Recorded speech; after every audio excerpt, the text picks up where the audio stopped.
candidat bi di Diomaye Faye ñu seq waxtaan woo xam ne waxtaanu mucc ayib la kon nag gars yi teewlu leen entretien bi nga xam ne def nañ ko ak ki nga xam ne moo di Diomaye Faye ca Kaolack Ndangaan.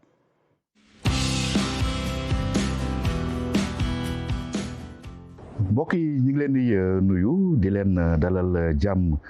fii ci Walf TV ak Walf FM ak sunuy support digital yëpp tey nag ñi ngi am mbégte di nekk fii ci Kaolack dans ce cadre enchanteur de l'hôtel Adjana bu Kaolack am nag gan bi nga xam ni jamono ji ñëpp moom la ñuy déglu moom la ñuy xaar ngir xam lan lay proposer sénégalais yi ak nan la dundee jafe-jafe yi nga xam ni dund na ko fële ca prison ba moom ak Ousmane Sonko sunu gan donc di ngeen ko mën a deviner mooy Bassirou Diomaye Faye Bassirou Diomaye Faye mooy candidat de la coalition Diomaye président Bassirou Diomaye ñu ngi lay nuyu. maa ngi lay fay Pierre di nuyu ñi nga àndal Moustapha ak équipe technique Walfadjri bi yëpp di leen masaw ci déplacement bi parce que yombul ci période bi di nuyu téléspectateur Walfadjri yëpp. ñu ngi lay gërëm bu baax yow tamit si li nga accepté sunu invitation malgré sa agenda on le sait très chargé ñu ngi la si gërëm bu baax di si am mbégte donc mbokk yi di si ànd ak sama xarit sama naataango Moustapha Diop. dafa maa ngi lay nuyu. maa ngi lay fay bu baax Pierre di nuyu Bassirou Diomaye Faye ak tous les téléspectateurs auditeurs et followers du groupe Walf. mi ngoog léegi Tafa ma bàyyi la rek nga lancé débat bi ak sunu gan. très bien Bassirou Diomaye bi naa ma la nuyu waatee campagne électorale bi lu gàtt la nga am ci lu particulier mooy bi ñu koy commencé fekke woo ko campagne bi mi ngi jëm ci jeex dem nga gisee ak sénégalais yi yaa ngi nekk ci état bu Kaolack boo ñu doon tiré li tubaab di waxee un bilan d'étape lan ak lan nga ci mën a jàpp. waaw xam naa ne danga may rek balaa may tontu sa laaj bi. ma masaw déjà ñi nga xamante ne ni ngeen ko déggee certainement ci presse bi. dañoo attaqué seen convoi muy militant wu coalition Diomaye président njëkk nañ ñoo dal caajaay ñu am ci ay gaañu yu metti ak oto yu yàqu avant loolu sax amoon na Parcelles Assainies bu ñu doon dem defi ji meeting ak APS bi am na tamit Pikine suñu convoi tamit attaqué woon nañ ko foofu démb dégg naa ne amaat na côté Louga ak Kaffrine Nioro tamit démb bu ñu fay dugg démb daanaka 4 heures du matin jot na gars yi toog di ñu xaar doon mbooloo bu bare ci sant Yàlla bu baax waaye avant ñuy egg si fekk na ne am nañ 5 arrestations notamment le coordonnateur départemental ak ay blessés yoo xamante ne am na ñoo xamante ne man teg naa ci sama bët. ma di leen masaw di masaw seen njaboot di masaw waa coalition Diomaye président yëpp di ko masaw sénégalais de façon générale parce que xama nit ñi on s'en rend compte ou pas mais am na traumatisme bu am Sénégal te li ko waral mooy li ñu gis ci 2 dernières années yi te loolu ñun ñi particulièrement dañ ci nekk victime boo xam ne bu dee ñun ñooy woote jàmm jàpp ne que campagne électorale war nañoo mën a rombante quelle que soit attaque politique yi war nañoo mën a rombante nuyuwante te xam ne sénégalais bu sànni xeer beneen doomu sénégalais bu bopp bi tojee tamit amoo ci ndam parce que sa moroomu sénégalais nga toj boppam ku ne dem wax sa programme ci sénégalais yi tànn ku leen neex bu dee wote gi jub na amul benn luubal amul benn njuuj njaaj bu boobaa ku mënti gañe ñeneen ñi dinañ ko féliciter parce que loolu mooy tradition bu ñu xam Sénégal donc may lancer un appel à l'ensemble des sénégalais ñu xam ne politique jarul yenn yi politiciens yi sax mën naa wax ne jarul yenn yi parce que nit mën na nekk ci benn boor tey beneen boor lu ko taxoon mu gëm kooku ba dem foofu ba koy tax sànniloo xeer mu fekke ko ci keneen ku mu doon sànni xeer loolu c'est une réalité politique yàgg nañ ko fi lii nag li ñu ciy dimbale mooy candidat yëpp ñi nga xamante ne particulièrement le candidat de la coalition Benno Bokk Yaakaar parce que ay nitam ñooy attaqué samay convoi mu lancé le même appel de paix ñoom ñooy dem ne Sénégal dañoo war a réconcilier wu apaisement ku ne apaisement rek mooy jàmm amu fi woon te 12 dernières années yi weesu ci ñoom la responsabilité jàmm nekkoon li ci des nii nag matul sax une semaine bu soobee yàlla nañ ko rafetal te bañ a xolliwaat góom yi nga xamante ne métti woon nañ lool. maa ngi koy invité mu lancer un appel à ses militants à ses sympathisants pour que ñu calmer wu pour que ñu bàyyi provocation yi pour que ñu bàyyi attaques yi pour que ñu bàyyi samay militants yi ñuy gaañ parce que mën na jur jéeya te bu boobaa tamit foog naa ne ñun ñëpp dinañu rus a xool résultat bi en tant que sénégalais. Au-delà de la violence. Au-delà de la violence nag le bilan bi may tiré c'est un bilan de satisfaction parce que bu nekkoon course fas dañuy wax ne course handicap la maanaam am na ñoo xamante ne départ nañu mu am ñoo xamante ne dañu leen téye ba diir jot ñu doon leen bàyyi ne leen nag dem leen ngeen dabi ji ñi ci kanam raw leen bu ngeen ko mënee bu ngeen ko mënul nag handicap bi moom xam leen ne am na ba pare ndax ni ko ñëpp xamee bi campagne électorale bi doon commencé la coalition Diomaye président candidat am disponible woon dañ ko tëjoon te tëj bi sax amoon na leneen lu gën a lu nekkoon ci gannaaw lu ma doon gën a tardel dinaa ci ñëw ci kanam waaye bu doon Diomaye sax dafa nekk ci kaso gi te président Ousmane Sonko mi leaderu Pastef nekk l'opposant le plus populaire ñëpp xam nañu nu mu mel ak sénégalais yi bu génnee kon moom kese doyoon na sax pour battal ma campagne ci fekk na maa ngi nekk kaso ñi nekkoon ci kaso bi sax ma doon ay nit ñu baax bëri na ci ay nit ñu baax a baax am na kenn ku ma ci doon tooñ di ma ne doo toog fi ñu battal la campagne ba nga falu nga jóge fi dem palais day yomb trop mais fekk na man maa gën a yàkkamti dem fekk ji sama frère samay sœur samay alliés pour ñu dem waxe ji sénégalais yi parce que message bu ñu amoon pour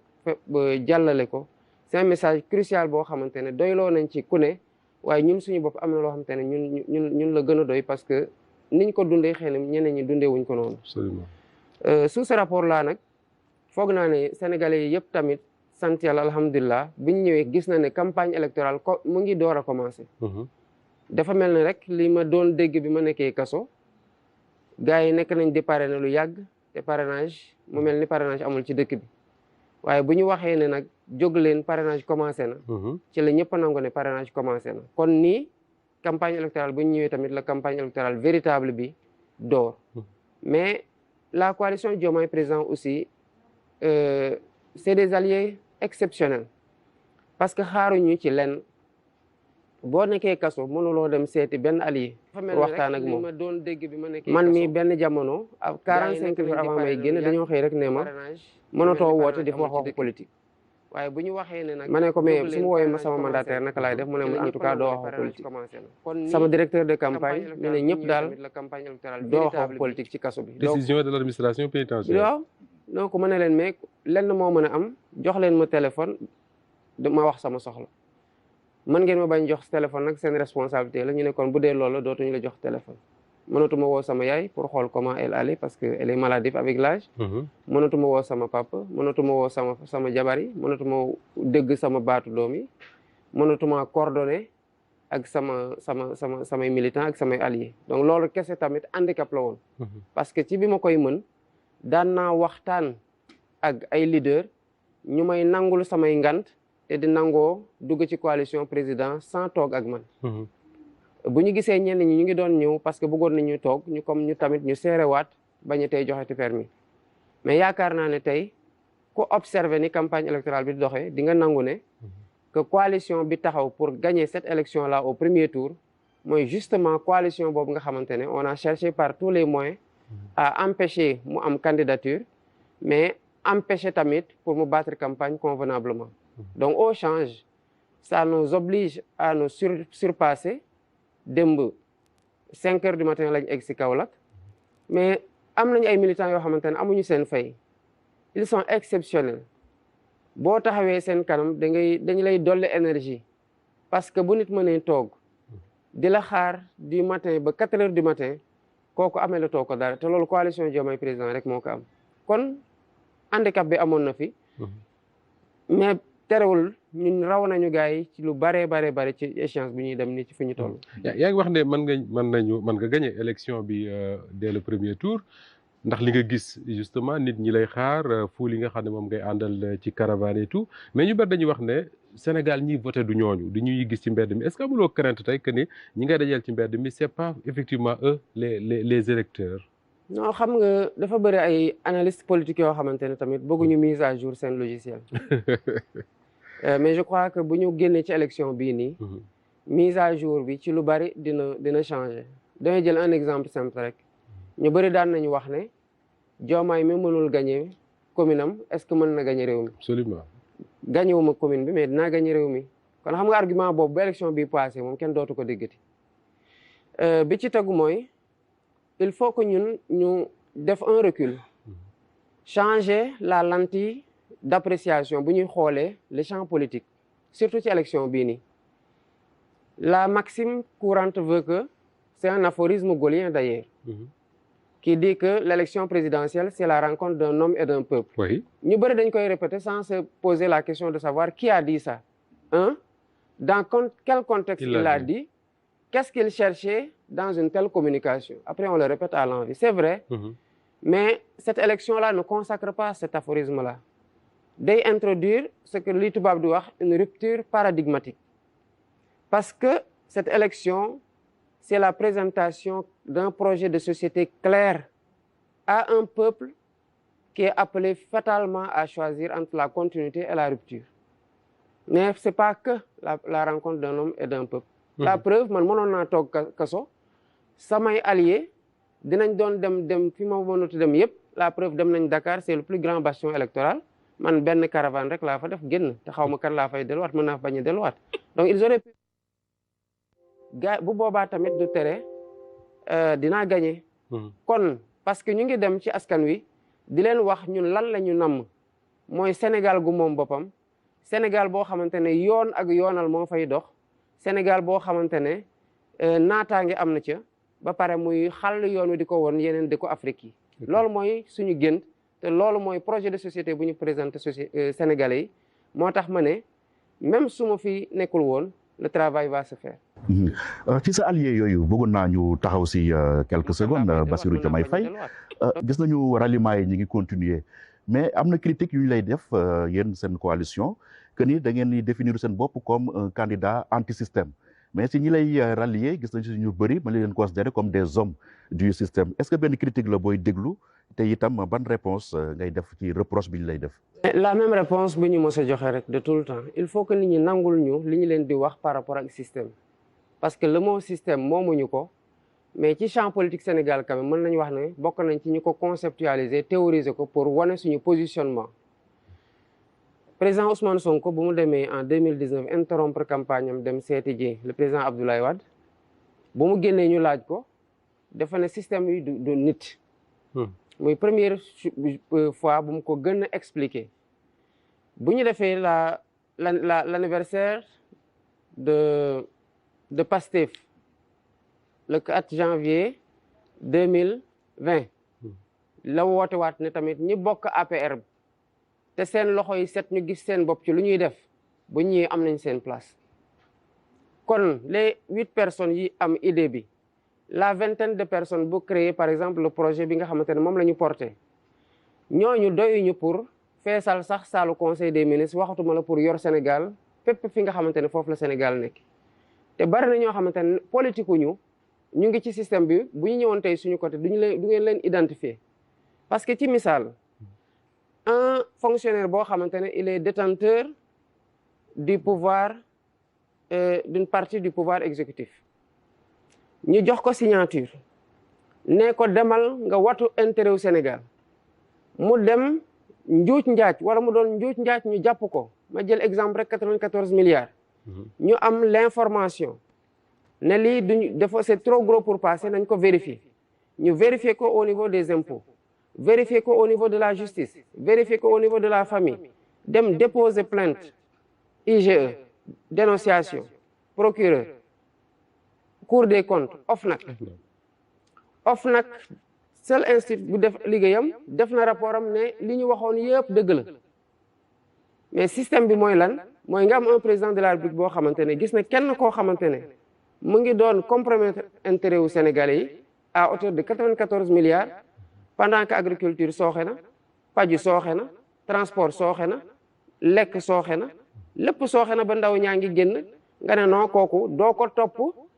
parce que sa nit la da nga koy protéger pendant ce temps-là nga ne Bassirou Diomaye Faye terroriste la nga dem tëj ko kaso tegal ko ay charges yu nekk loolu mooy système mais pas nit ñi. li am importance mooy ñun la finalité mosul nekk na Diomaye toog wala na Ousmane Sonko toog wala na Massemba wala Mademba ci ñi nekk ci biir parti bi toog te président Sonko rappelé na ko keroog ci bu ñu doon def la conférence de presse te yàgg na koo wax à travers sa formule célèbre que Sénégal soxlawul ay héros soxlawul ay messi lu mu soxla mooy ay Sénégalais yu bëri yu xam fi Sénégal toll te ñu fas yéene jëf pour génne ko ci guute googu kon li ñiy ñëw xam nañu ci lañ leen di woo l'essentiel mooy finalité bi ci lay ñëwaat du ma toog wala moom mu toog mais bu ñu toogee lan la ñuy defar ci lu doon yàqu ak lan la ñuy tere mu continuer di yàqu bu fekkee ne li fi nekkoon dafa continuer donc système anti système c'est une pratique de gouvernance boo xamante ne lépp li nga xamante ne dañ ci bëgg a andi rupture fondamentale mooy système bi l'anti système mooy li nga xamante ne mooy rupture bu ñuy andil moo tax ma ne leen sànq élection bi dafay consacrer une rupture dans son acception même mooy il y a la continuité dans l'impunité boobu justement le rapport Covid anamu Cour des comptes moo ko def te li tax sax ñu def boobu ñu publier boobu c'est parce que les bailleurs ont insisté parce que ñoo financé woon mais les rapports avant 2 ans avant kenn publier ko te pare nañu loolu mooy système les organes de contrôle font koy leeral di nga ko leeralal bu yàlla defoon nga nekk président rapport force Covid bi. non mais pas que man franchement bu sénégalais yi bëggee xam lu leer ci ni ñu saytoo seen alal bëgg tamit ku leen ko sàmmal ba loolu dootu fi mën a am wala ku ko def yoon dal sa kaw mais nañ ma essayer xool parce que mënuñu comprendre man dama Pierre-Edouard man je viens de milieu très difficile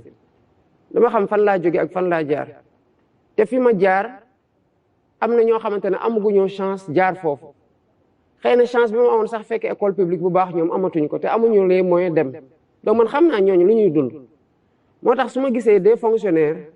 di laaj xaalis yu bari pour compromettre les intérêts du trésor public man j'en souffre su ma gisee ay nit luubal buñ ko gisul sax ñu mën a wax mais ñu gis ko ñëpp xam ko les organes de contrôle sont faits pour ça la justice elle est faite pour ça ñu ne rek yow yaay parce que ànd nag président de la république dara du leen ci fekk waaye ku def lu tolluwul noonu wala sax boo deful fete ci ko jégi moom lu ne mën nañ ko teg sa kaw réew mënul dexoo noonu il faut que ce pays là redevienne sérieux il faut que ce pays redevienne sérieux sinon on continuera à vivre les mêmes problèmes joxaat ko suñuy doom seen doom yi joxaat ko seen sët aduna xaaruñu le monde ne nous attend pas te ñun tardé nañ tardement boo xamante ne fokk ñu taxaw fii ñu nekk nii jël beneen yoon defar ji Sénégal impunité mais imaginez-vous ay nit ñu feebar ñun ñëpp Covid bi fii la leen fekk ñaata yoon seen xarit sax dañu leen wax bu ngeen leen te nuyooti man j'ai des amis yoo xamante ne quand je leur serre la main mais ils me transmettent de l'énergie positive dont j'ai besoin pour la journée parce que man dem leen di bëggee ñu may bëggee mais ñooñ dañu ma ne bu leen nuyooti gardez vos distances toog leen Sénégalais yi nga xamante ne dañu doon liggéey guddi ñu ne leen mënatoo leen liggéey parce que am na couvre-feu ñi nekk ci restaurant bi ci guddi ñi nekk ci bar yi ñi nekk ci night club yi ñi nekk ci garni et cetera et cetera fekkee ngeen Sénégalais yi dajale seen xaalis malgré le contexte difficile jox ko nguur pour jàppale ko ci li ñëpp bokk pour ñu songandoo ko daan ko heureusement ba histoire dafa laaj bu position courageuse jotee na nga ko jël même bu nekkee da nga ci minoritaire président Sonko bu mu demee dafa ne président Macky Sall xaalis bu ñuy dajale bu mu doon loo xamante ne tamit ëllëg dañ ciy déggaat ay détournement il aurait pu araftu carrément ay nitam mais nit ñi feebar nañu ñaata nit ñoo dee parce que manqué nañu oxygène ñaata nit ñoo dee parce que manqué nañu lal boo xamante ne dañu leen ci jël hôpital ñaata nit ñoo dee parce que fu ñu leen Covid bi fekk mën ñu am assistance respiratoire bu baax ñu ne la ay nit ci contexte boobu sàcc nañu 26 milliards ñu ne dara du leen ci fekk vous pensez qu'un pays qui veut se développer bu bëgg suqaliku mën na wéy ci ku ne foo nekk mën nga jël li ñëpp bokk di ko yóbbu sa kër di defar sa njaboot di defar sa ëllëg après ñi ci des di dee parce que mënuñoo faju correctement je fais une petite incursion par rapport à la prison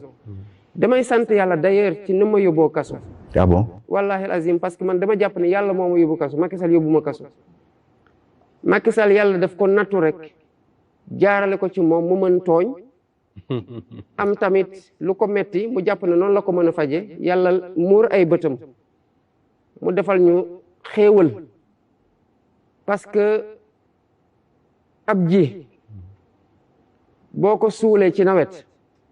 doo ko yàq te loolu lañ ñu defal ci sant yàlla bu baax a baax mais bu ma demul woon kaso du ma xam ne am na Sénégalais yoo xam ne seen bëñ bu dee métti dañuy dem ba ca wetu commissariat de police mel ni ñuy sàcc lu batterie wu auto commandant bi wala ñu lijjanti yambaa gu ñu tux mu xeeñ policiers yi ñu jàpp leen. ah oui. xam nga pour lan. pour bu ñu leen yóbboo kaso ñu mën a am lu ñu faju te loolu su ma demul woon kaso du ma ko xam donc on en est arrivé à ça donc loolu mënoo ko gis ci dëkk ba pare mais après ay nit ñoo xamante ne dañoo soxlatul lenn li parce que man dama am problème tout le temps pour comprendre yenn accumulation pour lan la nit soxla. yenn am yu bari yi. waaw lan la nit soxla yenn alal yi. pour xaar temps bi mu fi war a def diggante bu mu juddoo ba xamee bay xam sax lan mooy bànneexu xaalis c'est-à-dire à partir de foofu ak bi ko yàlla di woowu te xamul kañ la mu soxla di luubal di accumuler ba boo ko laajee lii yëpp loo ko soxla sax. du la mën a jox réponse bu satisfaisante mais bu doon loolu kese la seen rapport par rapport ak seen propre référence axiologique ak éthique ak leneen ñoom kese ñu bàyyi leen sax mais quand bu dee impacté nag négativement di ñu coûter en désespoir des jeunes 8000 jeunes sont morts sur les routes de l'immigration selon l'Office international, l'Organisation internationale pour les migrations. Mais je crois qu'un État sérieux, corruption,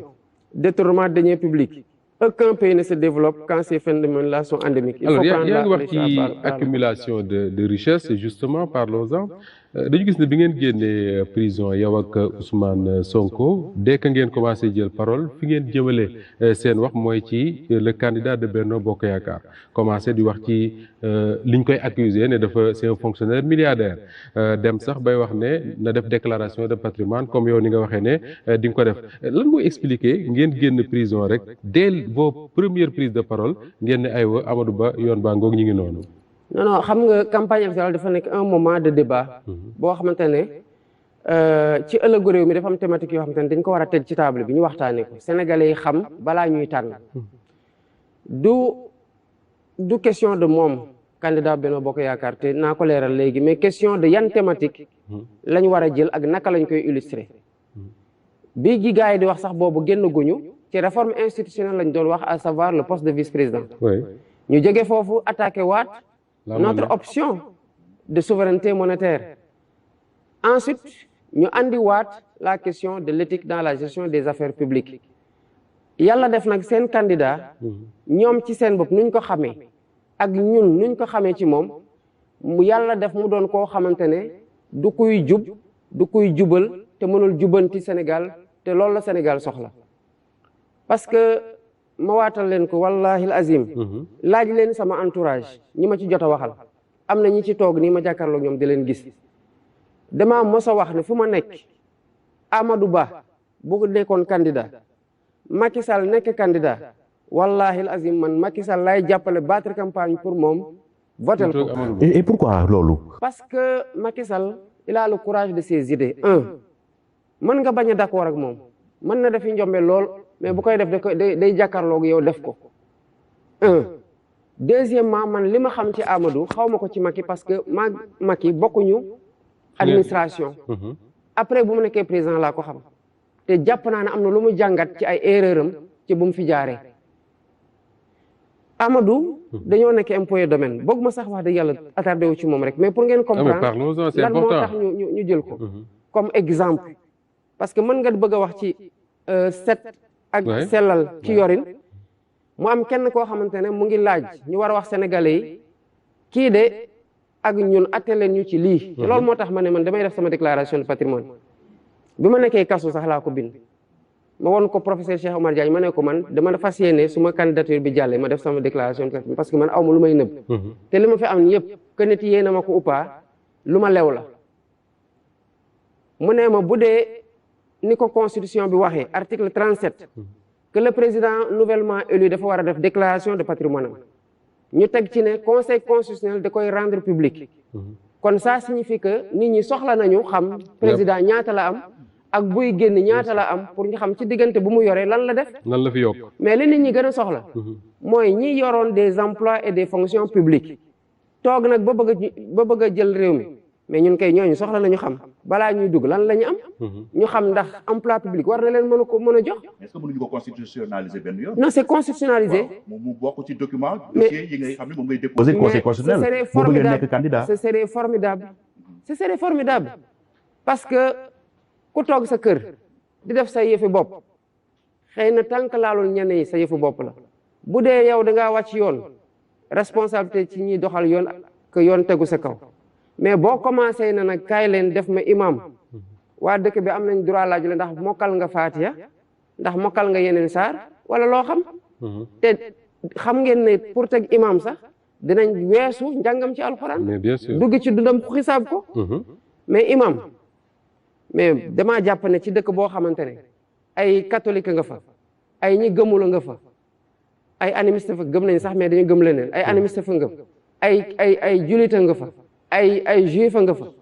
mais président boobu mooy imam yi kon nu ñuy tànnee imam noonu la ñu war a tànnee président de la république surtout nag boo demee ba ne buñ ko tegoon teg Macky Sall ñoom ñaar ñu war a xëccoo da ngay préférer woteel Macky Sall sénégalais yi lay seetaan bokk ci sa parti d'ailleurs tout ce qu'ils ont vécu avec Macky Sall ces 3 dernières années soo leen waxee loolu dañ naan mais quelque part xëy na da nga xam lu garaaw ci waa ji li tax waa ji kii gën non xam nga tout ce qu'on a vécu on l'a déjà vécu oui te pour man li am solo loolu ay leçons rek lañ ci war a tirer pour éviter suñu bopp les mêmes erreurs éviter ko ñeneen tamit loolu moo tax d'ailleurs ñu bañoon voter la loi d'amnistie parce que dañu jàpp ne que il doit pas y avoir de trou noir dans l'histoire du Sénégal parce que c'est de nos erreurs qu'on doit tirer le fondement des succès à venir mais li tax ma doon jël exemple ci moom dama gis loo xamante ne man def ma doylu même Macky en 2012 am na lu ma ko doon reproché lu tax kiiwuma ko votalu ma ko dama ne koo xamante ne day forcer bureau de vote buñ ko joxee réew doole la ñuy jaay loolu laa waxoon koo xamante ne ak leen reproché woon naa ko lu bëri mais yeewoon naa ñooñ tamit ci lu bëri mais koo xamante ne Moustapha imaginel nga nekk Walfadjri Pierre Edouard yow ñu war la def directeur Cheikh Niass ne dafay defar enquête de moralité defar sa enquête de moralité Pierre xam ne yow yelloo nga poste bi sa enquête de moralité c'est nickel sa compétence kenn waxeetu ko sa éthique kenn waxeetu ko sa professionnalisme kenn waxeetu ko ñu xam daal fu ñu mën di jaar ñëpp Moustapha moom dina ko nekk te ñëpp war nañ ko nangul mais état dafa war a def enquête de moralité état def enquête de moralité Pierre Edouard fexe ba saboter enquête de moralité bi dugal la foo xamante ne waaye tax buñ ko gisee dana musiba naaru laay kii ndekete xamuñu woon lool ci moom dans sa vie privée mu tax nga ñàkk enquête de moralité boobu poste boobu man loolu su ko nit defee mënuma ko jox réew. loolu la ko vivre ak Amadou Ba. donc du man personnellement mais moom am na kenn ku mu ko def te bu ngeen laajee les anciens des impôts nañ leen wax ne moo ko def diw. je voulais pas sax en arriver là mais responsabilité la. xam nga suñu première divergence ci engagement politique mooy ñu jóg ne li fi nekk d'accorduñ ci ñu ngi dem créer suñu parti politique mu woo ñenn ci ñun di leen wax ne non jarul ngeen di créer parti politique. parce que APR gi dara ne ko fa ñëw leen ñu récupérer parti bi jël réew mi. Ah oui. mais c'est ce qui leur a fait moo tax franchement waa APR moom bu ñu amee lu leen métti ils n'ont qu'à s'en prendre à eux-mêmes man y a des gens que je respecte dans l'APR jubóowuma ak ñoom ci lenn mais ils ont le courage de leurs idées ils ont la constance ak pertinence bi. dañuy défendre seen position. ka nga d'accord ou pas loolu mooy démocratie te Abdoul Mbow. bokk na ci ñoo xamante ne loolu laan di nawee mais quelqu'un koo xamante ne lépp jàpp na ne coup bas complot mais est-ce que loolu dëgg la. mais ñun weddi nañu ko moom weddi na ko parce que bu mu nee loolu dañ ko ne ñooñu noonu bokkuñoo ak ñoom gëm-gëm suñu gëm-gëm baa ngi nii ci lii la ñuy jaar c'est tout. Je crois que cette exigence-là les Sénégalais doivent l'avoir de nous tous ñun candidats yi parce que après ku ñu jox lépp lañ koy jox. te xam ngeen président de la République Sénégal lu mu mën a def. mais pourquoi attaquer wu leen président Macky Sall si bilan ngeen préféré di attaquer Amadou Ba est-ce que dawu leen la proie pour l'ombre? Non, même pas, mais au contraire Macky Sall bokkatul. Ah mais bilan la après 12 ans passé au pouvoir. te on est à l'heure du bilan. Non mais Macky Sall bokkatul kii nii boo ko déggee sax bu fekkee ne ñu ngi déglu bu baax a baax discours am. mu ngi démarqué wu du discours de Macky du bilan de Macky quelque part. parce que mu ngi wax tout le temps su ma ñëwee dinaa ko def 3 fois te nga nekkoon fi ñu doon defee nga doon xelal kooku mu wóolu la dénk la ba poste de premier ministre mais tu es censé faire des choses. bi ñu déggee Ousmane Sonko justement muy wax ci seen conférence de presse boobu on a comme l'impression que ni dafa bëgg a wax sénégalais yi que ni parce que tudd nga sax le mot complot que ni Amadou Ba ci boppam xëy na dafa complot président Macky Sall ba téye lenn ci pouvoir am parce que wax na ne li mu téye ci pouvoir ay mallette ñoo ko may. daf ko wër ndomb. lu tax ngeen wax loolu. mais parce que tànn na ko. te ñun ñëpp gis nañ ne bëggu ko. xam naa il doit se poser la question de savoir maintenant. mais naka laa def ba tànn lii quoi yenn saa yi nga seetaan lamb nga gis benn mbër bu ñu daan gu gaaw mu téye gémmiñ bi di laaj fan la mu waaj jaar ba daan loolu moo leen dal mais yàgg nañu leen avertir bu ñu doon jiñ ne moo ñuy financé ñu ne leen mu ngi foofu mais neen day récupérer seen appareil te loolu y a des gens ndeysaan qui étaient témoins Abdoulaye Daouda Diallo bi may ñëw impôt bu ñu ko démaquillé mooy bu ñu dàqee ñu ànd ak Macky andi ko foofu ndeysaan ñoo bokkoon service sama premier poste mooy centre des professions réglementées donc bu ñu teeloon egsi nii di ndekkeendoo di waxtaan il était vraiment très affable et très simple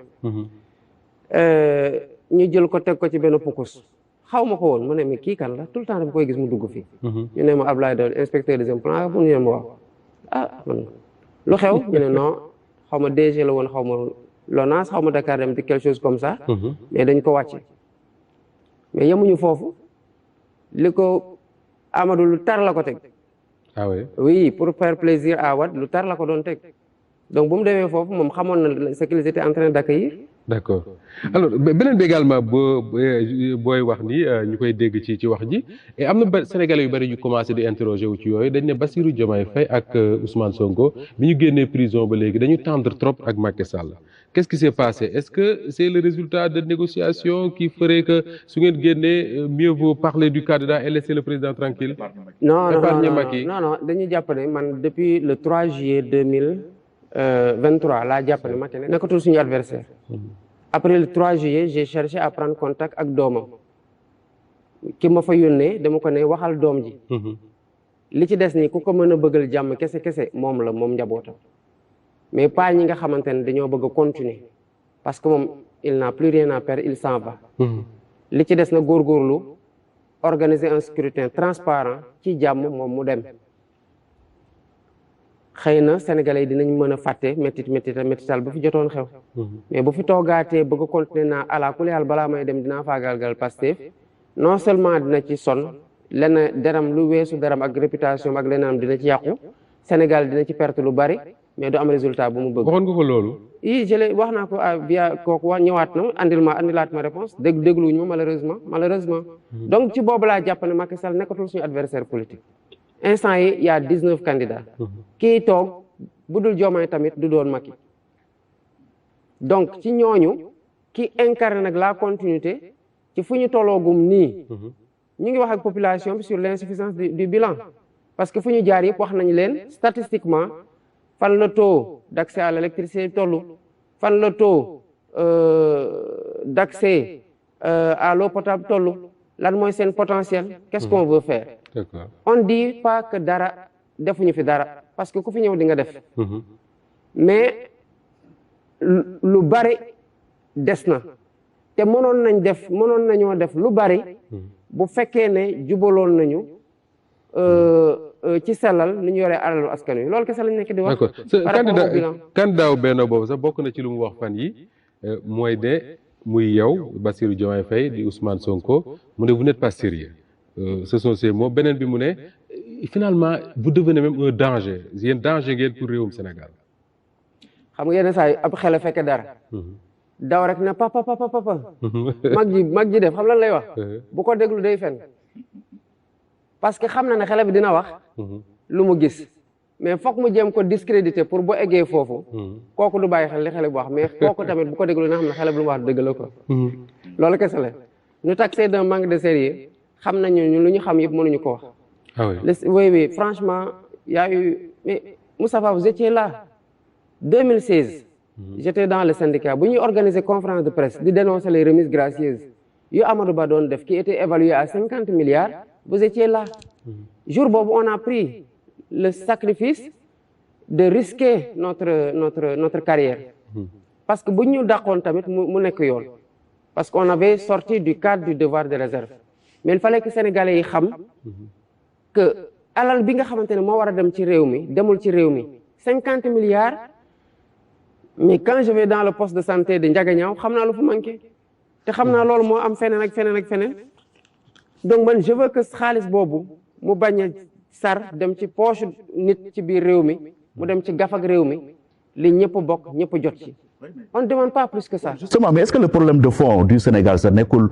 les fonctionnaires yi liggéey dans les régies financières parce que tout seen débat yëpp ça tourne autour de gros sous. Non au contraire mais c'est pas parce que on dit que vous tous yéen ñi nekk impôts et domaines yéen ñi nekk ministère des finances vous êtes des milliardaires. su ma defee sama déclaration de patrimoine lu ci nit gisul rek bu dee man maa ko moom na jël. lu ci nit gisul tamit bu dee man maa ko moom na ko état feeñal loolu mooy les premières garanties que je bu ma nekkee milliardaire di ngeen ko xam su ma defee sama déclaration de patrimoine di ngeen gis ne que j'ai des prêts bancaires qui sont en cours.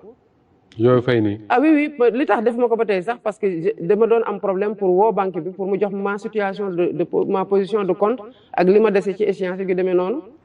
donc man dire que les fonctionnaires des impôts ñoom ñëpp ay milliardaires la c'est un stéréotype mais dafa am ay genre fonctionnaires yoo xam ne nag am na pas que aux impôts yu mel nii suñu waa ji yu am façon doxalin bu ñu yoral lu tax gis ngeen seen kër yi ñu mel li leen ñëpp di waxal tamit dafa yàgg. bokk na ci lu ñuy insister ñoom également en tout cas seen adversaires yi mooy si réew mi fi mu toll. dañu nekk si contexte bu difficile. parfois sax ñu ne Sénégal benn cercle de feu moom moo ko wër ñu bari di xool en tout cas ñoom li ñuy wax mooy ci moment boobu wuurul dénk réew mi ku mel ne Bassirou Diomaye Faye boo xam ne dañu jàpp ñoom ne amul jaar-jaar bi amul gis-gis bi est-ce que yow sa bopp sentir nga ne pare nga pour sol bubu président de la République du Sénégal du lu ndaw quand même chef suprême des armées en plus. gis nga bés bu conseil constitutionnel waxee Diomaye candidat la bés boobu laa sol yére boobu je porte déjà cet habit. Moussa non avant. non mënuma ko woon porter avant parce que ñi ko porté woon avant nekkuñu candidat ana yére bi liir ki dañ koy daggal laytaay ci bu mu juddoo. te am na ci lu ñu nekkoon on va pas refaire l'histoire mais c'est pour xam nga dafa ndax pare nga pour sol ko ma ne ko sol naa ko ba pare. J'ai intégré la fonction de président depuis longtemps parce que dama nekkoon ci projet boo xamante ne dañuy intégrer les ruptures transformationnelles depuis longtemps maag pro Ousmane toog nañu kaso ci bu ñu commencé gisee mu ndekete li ma doon liggéey de mon côté mu ngi doon liggéey la même chose de son côté à savoir quel est l'attelage gouvernemental le plus cohérent ak naka lañ koy waxtaanee ba au Sénégal sax ñu constitutionnaliser ces postes là parce que un coup nga rattaché ministre de l'économie et des finances ak le budget un coup nga dindiwaat ko un coup nga boole coopération ak plan. C'est en fonction des besoins du moment aussi. Oui mais am na loo xamante ne boo xoolee les postes de 1960 même à maintenant il y a des postes qui sont stables. yooyu mën nañu leen stabiliser am na yoo poste xam ne nekkul woon enjeu nekk na enjeu comme le numérique. mais boo xoolee plus globalement bëgg a satisfaire ay alliés kese moo tax gars yi di jël ay gouvernement yu pléthorique yenn yi mais war nañ ci mën am cohérence boo xamante ne bu ñu ci waxtaanee entre sénégalais bëgg rek loo xamante ne daf ñuy teg une stabilité sur ce plan là ba ko ñëw xëy na sa ingéniosité ci ni ngay dox fonctionner ci biir mooy def la différence par rapport ak sa prédécesseur mais on te demande pas de casser et de reconstruire tout kon boobaa on sentira que ñu ngi progresser. D'accord. Maintenant Bassirou Diomaye mii ngeen di gis nii. Vous avez les épaules. mais. Le profil. Ça l'envergure nationale. loolu kenn laam-laamewu ko ñi koy wax mooy ñi toog ba gis na mbir feeñ na seen kanam ñu doog a laaj lii mais li fi nekk nii kañ la fi nekk gis nga. état du lu ndaw de Bassirou. état xam nga lan la gën a laaj. mooy 1 ku bëgg réew mi 2 ku nite quand je dis nite mooy nga xam yoon fan la tënk nga war fa mën a yem ak lenn loo xamante ne yoon nangu ko nga moytu ko. je prends le cas du président Macky Sall président yi fi jaar yëpp kan moo rafetlu ñu moom parcours bu dee occupé rek ay position de DG à ministre de tel à ministre de tel premier ministre président de l'Assemblée ba président de la République est-ce que bu muy toog nit ñi nee nañu kii amul expérience politique amul jaar-jaar yi non ñëpp dañoo d'accord ne am na jaar-jaar yi mais c'est sous son magistère lañ gis ay nit manifestation am ñi amul le pouvoir d'usage de la force publique wàcc yor seen gourdin ak seeni jaasi di dàqee sénégalais yi di dóor di gaañe force de l'ordre yi ñu jox leen consigne de ne pas bouger est-ce que loolu expérience politique ko jox wala inexpérience politique moo ko waroon joxe xam nga ko loolu waroo ko woon yaakaar ci am expérience su état lépp lu ñu bind la bu ñu demee ba gis ne ce n'est plus adapté nañ changer loi bi mais tant que la loi est bonne et qu'on l'applique il y a des fonctionnaires vertueux partout nag dans les régies financières surtout parce que toog rek ne je suis pas corrompu yomb na bu fekkee ne kenn jéemu la corrompre mais ñi fa nekk téye seen ngor gis opportunité d'enrichissement bu ne mën ko def te xëy ne kenn du leen xam parce que ils ne sont même pas sous les projecteurs aka ñoo bari ci biir impôt aka ñoo bari ci biir trésor aka ñoo bari ci biir douane aka ñoo bari partout dans l'administration publique de grands commis de l'État bari nañ fi te ku fi ñëw ci ñooñ ngay sukkandiku parce que le président xam nga lan la soxla lu muy bàyyi muy law ak lu mu dul bàyyi muy law li koy corps de contrôle yi muy jox muy sévir pour mu bañetee am ak lu koy corps de contrôle bi jox mu teg cuucam décision de justice est-ce que ñëpp xamuñu ne que dañ ko war a appliquer bu dee ci état bu normal lañ nekk mais est-ce que président bu ñu jàppoon ne moo am le suffisamment d'expérience pour mu doxal yoon respecter décision de justice avant muy dem rek après tout son parcours avant président et 12 ans après est-ce que yoon dogalul mën a yoon lu mu dogal man du ma ko appliquer loolu lu mu jot ak expérience politique moo tax ma ne leen coow li nekkul foofu non moo tax ma ne leen bu dee formé nañ la fu ñu la war a former te gisuma école bu gën a prestigieuse école ENA actuelle ENA gisuma fonction bu gën a prestigieuse fonction publique que fonction inspecteur des impôts gisuma lu gën a formateur que le syndicalisme gisuma lu gën a formateur que politique surtout ñun lu ñu teg suñu kaw depuis 10 ans que ñu existé ñu dekkoo ko Moustapha waa Pastef fu ñu jaar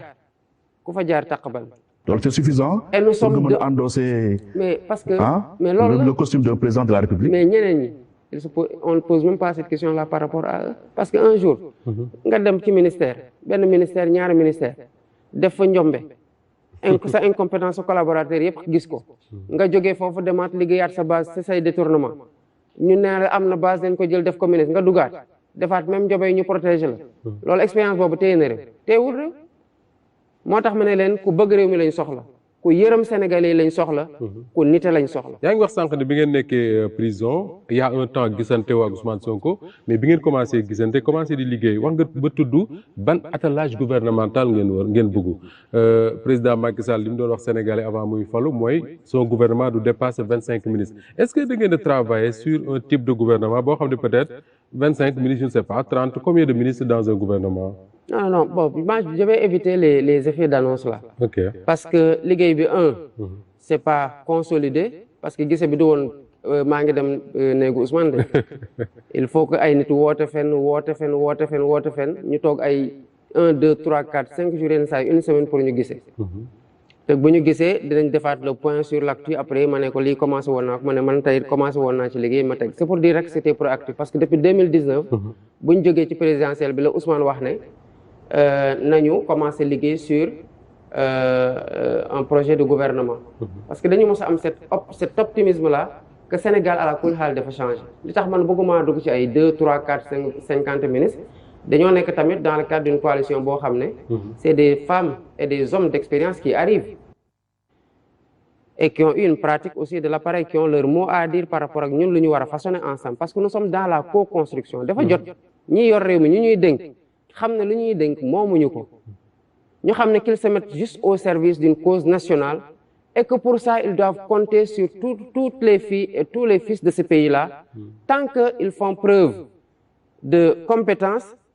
et d'intégrité. D'accord. Et tant que les conditions d'accès aux emplois sont des conditions équitables pour tout le monde. Est-ce que ces hommes et femmes yooyu nga wax ne ñooy ñëw ci seen biir coalition est-ce que amu leen quelque part sentiment que ni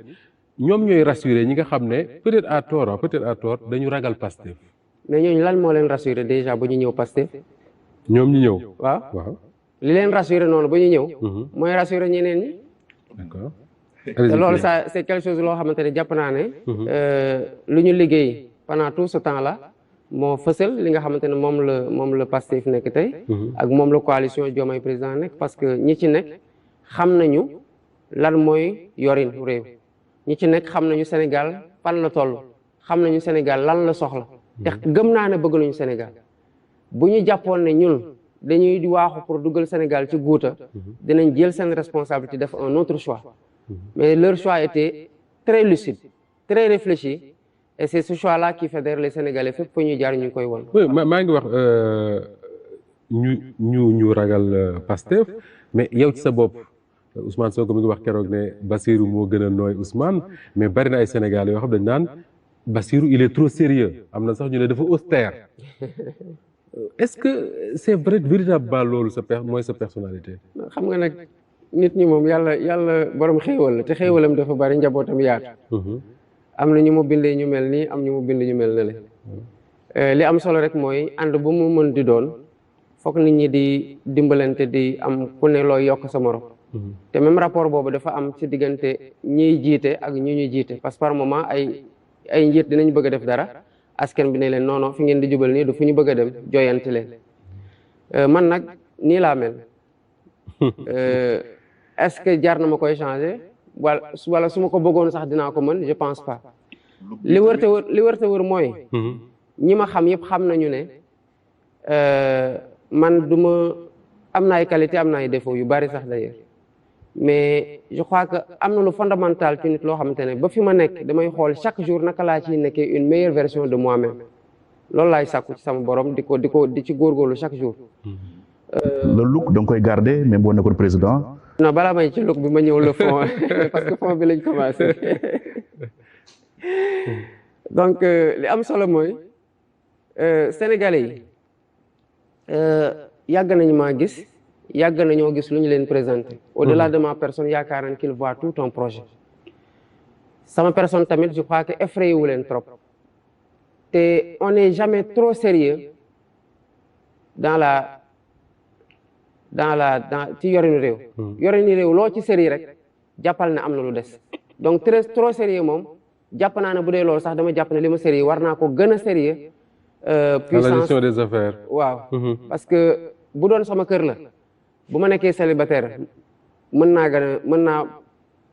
naa bañ a def yenn yi sax mën naa bañ a góorgóorlu yenn yi mais su ma takkee jabar andi rek ma xam ne samay acte dañ koy engagé war naa gën a góorgóorlu su ma sàkkee njaboot boo xamante ne mën nañ ko toppee man li may def war naa gën a sérieux suñ ma faloon imam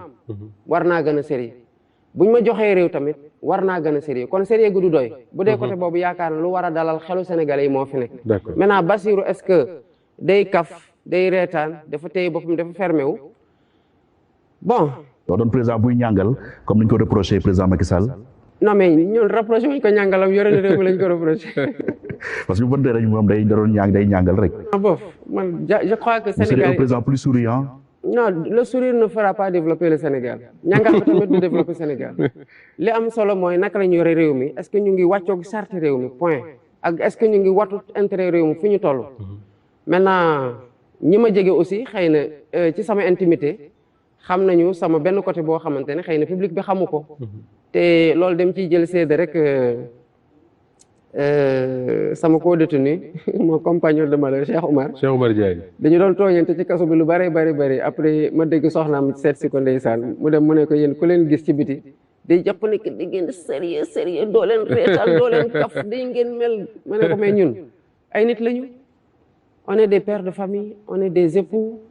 on est des amis d'autres on a des boo nekkee dans la société séeréer par exemple day am ñooy duggandoo lël ñooy say morom lañ lu ñu la sañ wax ak loo sañ waxanteeg ñoom mooy loolu am na ñoo xamante ne xam nañu mon côté taquin et puis quand ils réussissent à percer ce qui est considéré comme une muraille il voit vraiment une personne très Pierre insiste sur le look. Hein? Pierre insiste sur le look. Mais Pierre ma xam lan laay wax ci sikkim bi xanaa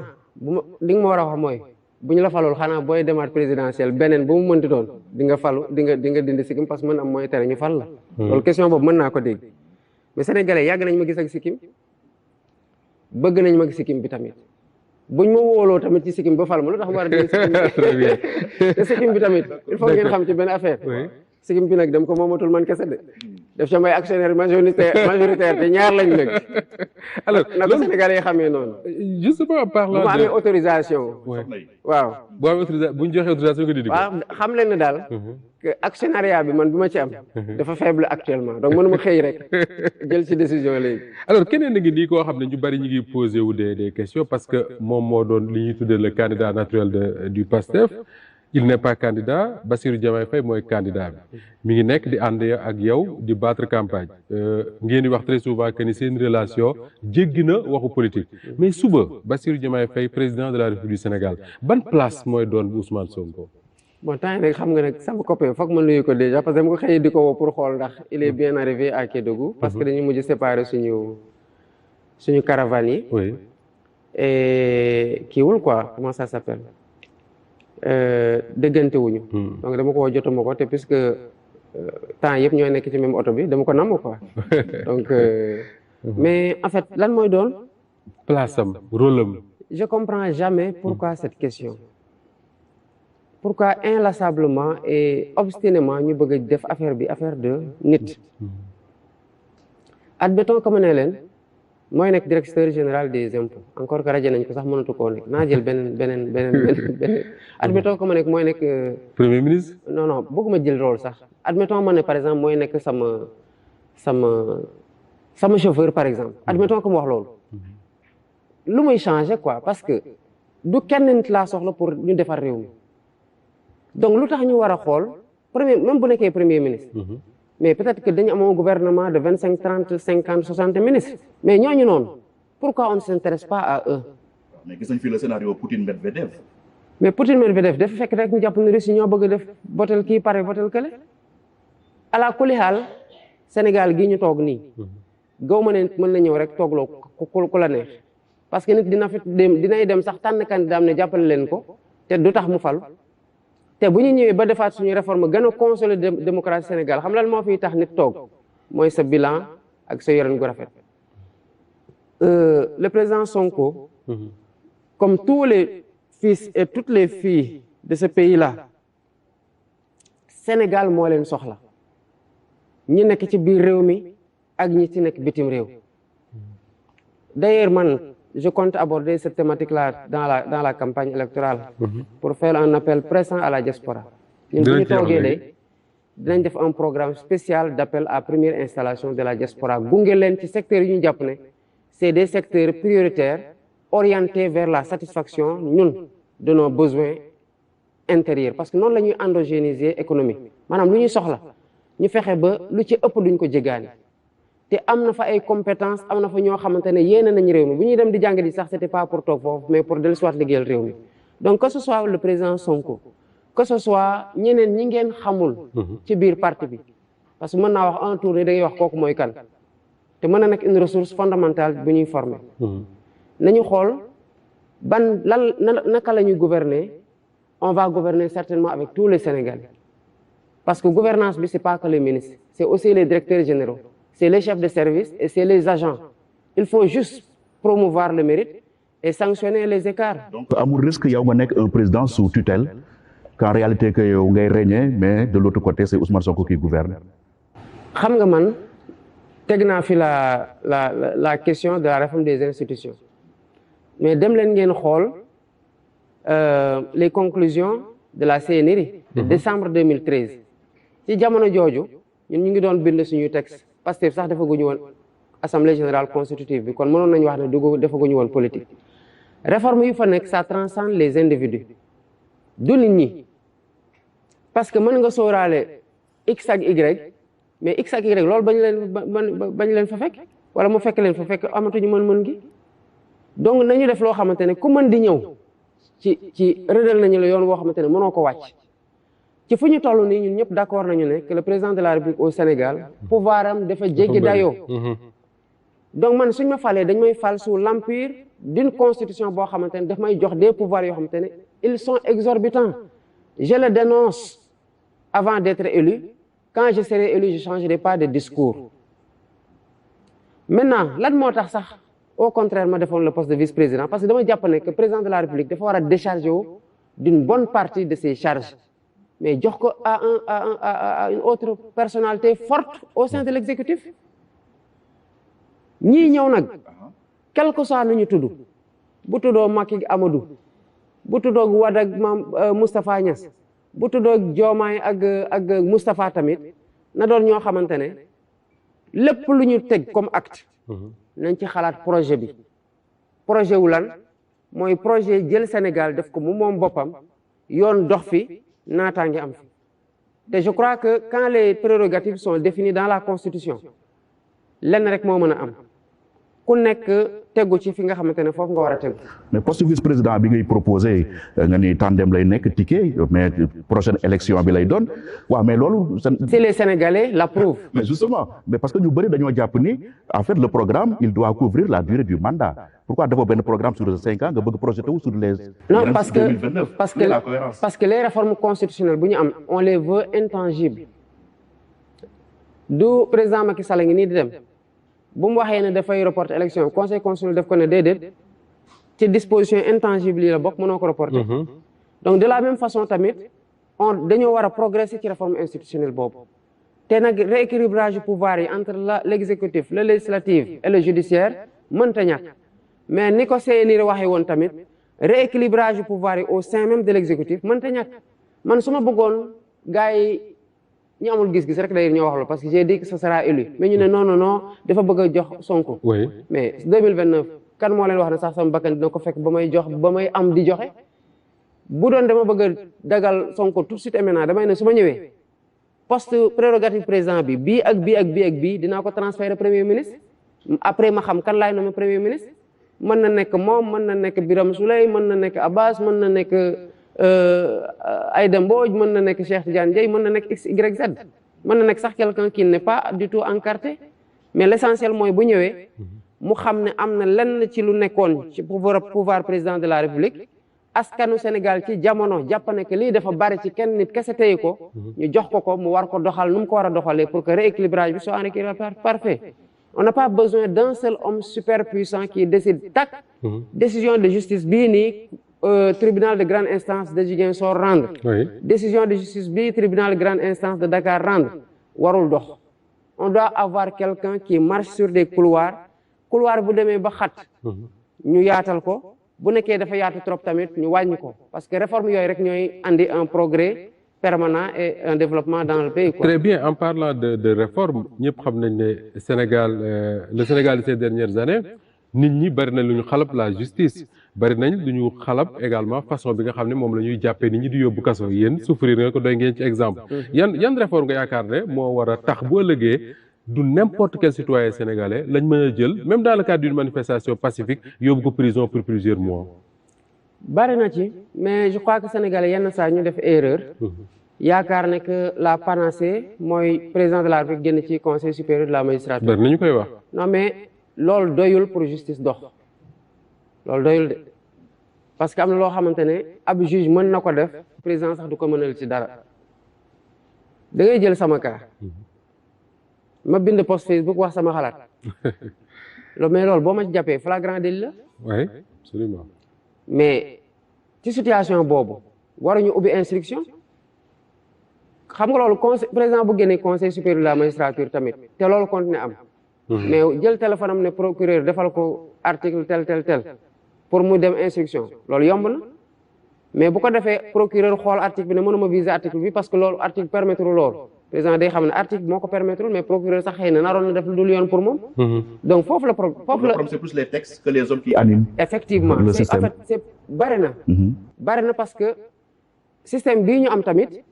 ci la Sabassi Faye qui est mon promotionnaire d'ailleurs un ami. oui. mais bu mu nekkee magistrat ba tey nag def. waaw amul influence ci décision yi mu jël. non man depuis 2008 dégguma ko gisuma ko à tout hasard la ñu daje ma ne ko Sabassi bàyyi nga sport tu commences à t'embourgeoiser. et depuis lors je l'ai pas vu dégguma ko. ok Sabassi a rendu une décision de justice boo xam ne Sénégalais yëpp salué nañ ko wala déet. dëgg la. c'est pourtant avec le système actuel le juge Thior rendre une décision boo xamante ne. C'est une décision de justice que les Sénégalais saluent que c'est une décision indépendante. Pourtant, c'est avec le système actuel. Et je le juge Thior, je le connais ni dedans ni dehors. Le Conseil constitutionnel a fait pareil, la Cour suprême pareil. Des femmes réformes dans la justice. Président du Conseil supérieur de la magistrature doyul. Ça ne suffit pas. Parce que vous gagnez, il faut que nous ayons le pouvoir bu mu yoroon ci ban loxol tab ak kooku lan la ci nar a def. ak lan la ci mën a def le parquet moo am doole trop sur le juge d'instruction parfois nag il y a des juges malléables il faut aussi qu'on en arrive à ce que la justice puisse permettre que les plus vertueux et les plus intègres et les plus professionnels et les meilleurs techniquement di avancer pas ceux seulement qui sont taillables et corvéables à merci aux ordres du prince. loolu tamit bu amee dinañ ci fank bu bëri s'il y a un plan de carrière clair pour la justice ou amul sama booy ñi nekk conseil supérieur de la magistrature di aiguillonner seen booy loolu tamit dafa war a lu ñu war a dindi la te Sénégalais yi duñ ko wax lu ñu war a dindi leneen mooy il faut que le parquet bu décider def mandat de dépôt Bassirou Diomaye Faye mën a dem saisir un juge des libertés et de la détention pour ne leen man am naa une garantie de représentation parce que je suis fonctionnaire am naa une garantie de représentation parce que je suis candidat te la meilleure garantie de représentation bi ma amoon mooy ñëw nañ proposer ma bracelet électronique j'ai refusé. nga bañ ko. mais évidemment kon man xam nañ ni dew ma fenn. donc man mënoon nga maa bàyyi ma continuer liggéeyal Sénégal fi ma nekkoon ba keroog atte jot ma jóge sama kër ñëw nga atte ma. donc texte yooyu nag tant que réglé wuñ ko même si le président sort il va laisser là-bas bëtam ak loxom.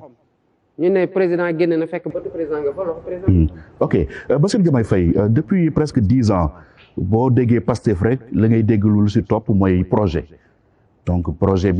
bi dañuy défendre projet bi il faut que projet bi aboutir donc sénégalais yu bëri doon xaar élection buy jot si nii nga nekk candidat nga indi benn document nga ne leen projet baa ngi nii projet bi ñu doon wax depuis tant d'années mi ngi nii mais keroog ñu dégg loo xam ne xaw dañoo jaaxal nga ni du mu tudd programme bi. am na des nañu peaufiner ko parce que conditions yi nga nekk woon prison gisantew bi yombul woon et tout ça loolu est-ce que amul paradoxe nit ñi doon leen xaar ci projet ngeen ni tey seen programme pareegul. non programme bi pare na d'ailleurs on l'a appelé le projet d'un Sénégal souverain juste et prospère dans une Afrique en progrès lañ ci yokk dans la communication mais boo xoolee projet bi yàgg na pare d'ailleurs en 2019 déjà on parlait de projet on avait proposé un projet le livre vision est un projet. Les territoires du développement est un projet suñu discours suñu posture yëpp c'est un projet bi pour gàttal ko xam nga mooy lan bu ñu jubloo ci justice nu muy doxee mënta continuer luubal gu fi nekk duñ teg kenn loxo duñu leen wàccee sax au contraire dañu leen di promouvoir mënta continuer sénégalais yi ñii am liggéey yomb leen ñii jàng ba yey kayit mënuñoo am liggéey parce que xamuñu un tel ou un tel mënta nekk mënta continuer loolu mënuñu ko continuer. Donc, tout cet ensemble-là, institutions, concours pour accès aux emplois et fonctions publiques, appel d'offres, réforme pour que justice am, liggéey sur la souveraineté alimentaire, moom suñu bopp, ak d'autres souverainetés numériques, monétaires et tout, c'est ça le projet. Maintenant, mën nañ àgg ci benn pan boo xamante ne man toog naa sax dem Ziguinchor keroog ne potentialité yu am dans la région de Ziguinchor waroon na sax permettre waroon na mën a def Ziguinchor d'une capitale économique et culturelle. ñu ne nee na bu faloo day yóbbu capitale bi. waaw mais loolu nit mën na bëgg a jël une décision aussi grave qui engage autant la nation et l'État ba pare figurewul dans aucune ligne de son programme mosu ko revendiquer fenn ba ab candidat sax dans ci légèreté sukkandiku ci loolu ne daf may critiquer na du vent parce que j'ai jamais dit ça dafa critiquer ba pare ñu ne ko mosul wax loolu mo ah bon donc le projet c'est cet ensemble là on l'a expliqué aux Sénégalais te li Sénégalais yi tey nii ba nangu considérer que Diomaye mooy Sonko liñ ci war a dégg mooy peu importe la personne buy ñëw li am solo mooy lu ñu jaayanteeg moom te loolu c'est pas sa propre promotion te loolu kiy ñëw tamit bu tudd woon Ousmane Sonko wala nii mu nar a tuddoo Diomaye wala bu tudd woon neneen tamit lu mu war a comprendre mooy le prochain président il a énormément de problèmes qu'il en prenne conscience tout de suite et c'est ce que je fais. Le premier c'est l'urgence et le temps de grâce qui sera très limité. duñ leen baal dara moom. non mooy temps bi sax mooy impatience bi gars yi dañuy soxla tout de suite mais gars yi ñun wax nañu rek bu ñu ñëwee dañuy dindi cumul ñu falu ñu ne la ñëwagoo leen waaye doo leen cumuler ba mere ñu ci kon xam nga kooku moom xaarul beneen bi c'est la situation du pays qui est extrêmement délétère xëy na ñi nga xamante ne amuñu information yi ñu am seen xel mën na dal ci ëllëg Sénégal certes espoir a ngi fi mais ñun ñii di waaj a téye mbir mi te xam ne dinañ ko téye fi ñu toll ci information pour comprendre ce qu'on est destiné à piloter mënoon na nekk une source d'inquiétude. La situation économique du pays est particulièrement tendue parce que ñii te dinaa leen ko wax dañoo yàgg trafiquer ay chiffres est-ce que xam ngeen ne impôt et domaine xam nga loi de finances c'est du 1er janvier au 31 décembre. te pour que waa impôt et domaine am droit dem jëli ji xaalis il faut que parlement bi autoriser ko budget bi autoriser président de la République à s'endetter pour le reste sur la période concernée. mais ñoom chaque année day ñëw ba 31 décembre du ñu atteindre seen objectif ñu continuer di jël loo xamante ne ça devait être rattaché à l'exercice N+1 ba pare dem dugal ko ci exercice N te xam loolu xam kan moo ko fa andi. Amadou Ba. Ah ouais, Amadou Ba finalement il est. Wallahi lazim moo ko fa andi et d'abord c'est particulièrement illégal parce qu'on ne peut pas parlement bi autoriser ne leen fii nga yem lii nga war a lever ci Sénégalais yow nga ne il faut que ma def performance pour gars yi remarquer ma léegi loolu moom sama yoon nekku ci li parlement bi décidé sama yoon nekku ci parce que le parlement ci instant boobu c'est le peuple ma ne man li sama carrière laay gérer lii laay def et ça ils l'ont fait dans le maquillage des chiffres du budget. Et les députés ont tout le temps dit que le budget n'était pas sincère. xëy na ñu bari nag mën nañu ko wax sans pouvoir donner les éléments. mais 8 milliards di douter de la sincérité. Non, 7 000 milliards la sax mais xam lan moo tax on a une capacité beaucoup plus élevée man je considère que suñu potentiel dépassé na foofu 7 000 milliards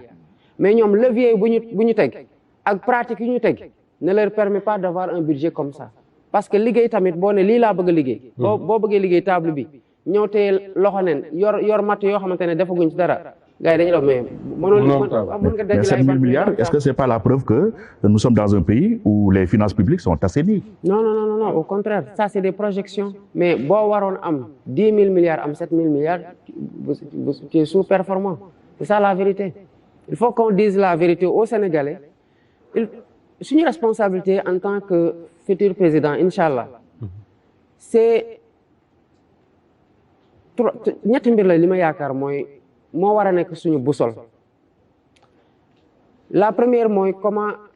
revisiter les fondements du vivre ensemble Sénégal nu mu xaajaloo nii liñ ciy ñàkk nii bu ñu sàgganee ba mu rëccuñ dootuñ ko amati mukk mooy li ñu wax réconciliation. Ah si il faut que ñu waxtaanaat les fondements du vivre ensemble foog ñu xoolaat. Le prochain président il va hériter d'un pays divisé. waaw mais très divisé. Je crois que yaakaar mën na am parce que bu justice tegoo rek nit ñi sentiment bu ñu amoon dina wàññeeku. Beneen bi mooy les réformes institutionnelles faut que président buy ñëw bañ a yërëm boppam bañ a fiir ci ay pouvoir am mu xam ne mbir mi du question de nit question Sénégal la te réforme yi doivent être orientées ci sens boo xamante ne day jëmale Sénégal kanam parce que njombe yu fi nit def en abusant de ses pouvoirs xam nga fu muy mujjee mooy ngay dem bàyyi fi problème ñu ne gaañ bàyyi un Sénégal divisé bàyyi une situation économique précaire certes il y a des réalisations mais fu ñu jaar ba réaliser ko mënoon nañ fa bañ a jaar parce qu'on s'est beaucoup endetté alors qu'on aurait pu les recouvrer par des recettes internes donc ak leneen on peut être beaucoup plus performant. D'accord. Et ensuite ñu gëstu ndaw ñi parce que dëkk bu demee au-delà de la répression ba ndaw ñi amatuñ fi yaakaar il faut qu'on s'arrête sur les chiffres quand on parle c'est pas 10 jeunes qui sont morts encore que même ça aurait été catastrophique que des jeunes sénégalais désespèrent autant di jaar une voie aussi illégale ba dee fa ba doon 10 sax ça aurait été catastrophique c'est pas 1000 du junni du ñaari junni du ñetti junni c'est au-delà de 5000 di dem 6000 jubali ji 10 000 ci lu ñu xam ça il faut que mu ante suñu conscience en tant que peuple et qu'on travaille dans une co-construction à élaborer un projet national fédérateur qui engage les Sénégalais. Oui, mais c'est bien de le dire comme ça mais xale yooyu nga xam ne ñoom ñooy jël gaal yi di dem ñu bari li ñuy wax mooy dañoo ñàkkum xëy gis ñu dara ci réew mi moo tax ñuy dem bu ñu demee ci réew yi ñuy dem ci ëpp ci ñoom ci ay tool la ñuy mujj di watti pom ak yu demee noonu comme ni ñu koy waxee nga nekk ci réew boo xam ne Bassirou Diomaye ci monde rural bi nga jógee xam nga ne suuf am na fi ndox am na fi mais xale yi bay ñu ngi ci dëkku taax yi qu'est-ce qu'il faut faire ban politique moo war a tax tey xale yi mën a delluwaat ci àll bi di bay. mais jóge ci slogan yi parce que wax ne je ferai de l'agriculture yomb na. oser les réformes hardies yu mën a tax nga def loolu. Yan réforme par exemple. mais jox nañ ko la commission les conclusions de la commission de réforme des institutions. mu tegati à côté comme ni mu tegee à côté la CNRI. mais conclusion yooyu mais ils vont vers la réforme de la loi sur le domaine national. dëkk yi nga xamante ni ñuy joxee suuf si. mais xam nga man. day jël le cas de Ndingler que j'ai vécu personnellement vous avez vu ce qui s'est passé. Le vieux Galgor qui était le porte-étendard de cette lutte-là, am na 80 ans. avant muy judd moom. papam moo yoroon tool boobu. te papam mu ngi ko jëlee ci maamam. kon au moins 100 à 150 ans ñoo yore suuf soosu. nga ne leen amu leen fi benn droit. nga xëy un jour. ay nit ñëw natt dem ci seen bureau. bind na on a lancé nañu enquête ku bëgg a opposé wu ci lu ñu bëgg a def nii. opposé wul yaakaar nga ne que le vieux Galgor il va lire le journal.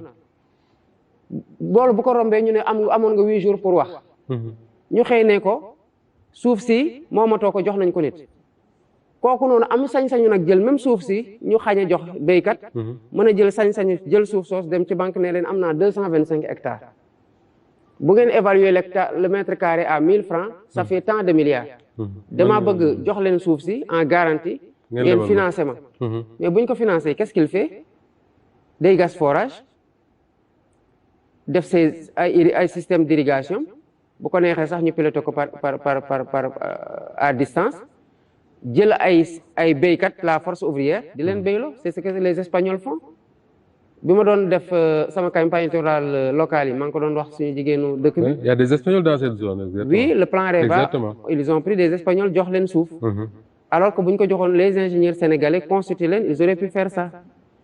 li ñu war a def mooy.